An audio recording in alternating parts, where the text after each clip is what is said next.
It's vegan recipes with Pat and Emily. Hi, thanks for stopping by.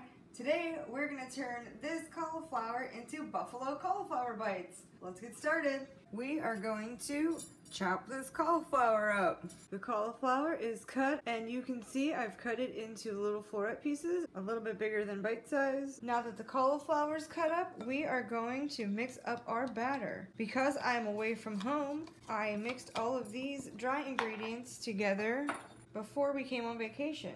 Now I'm adding some water and some soy sauce to my white flour, cornstarch, I have rice flour in here, my garlic powder, onion powder, salt, white pepper, and paprika. I'm gonna whisk it up to get rid of any lumps. That is a good thickness. You may have to adjust the liquid in this. Our oven is preheating. Now we're going to start battering the cauliflower. Now we're going to batter our cauliflower pieces. I like to throw a few in and stir them around. Get them totally coated.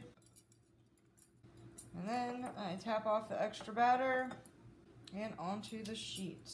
You can also use any kind of cauliflower for this, any color.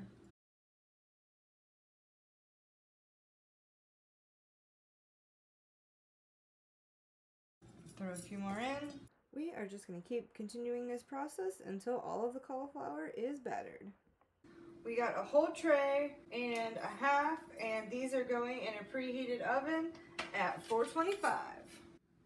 While our cauliflower bites are baking, I'm going to cut up some celery into bite-sized pieces, get some Frank's Red Hot out, and I like to use this Daya vegan blue cheese dressing. When these are knife or fork soft and browned up on the bottom, they are ready to serve. These are all ready. We're going to plate them up now.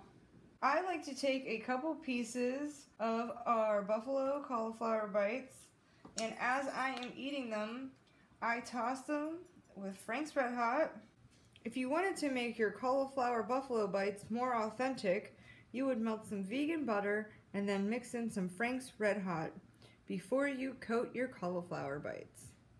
I just like to toss them with this as I'm eating them, because if I don't use them all, then I feel like they stay better in the fridge unsauced. Now it's time to eat.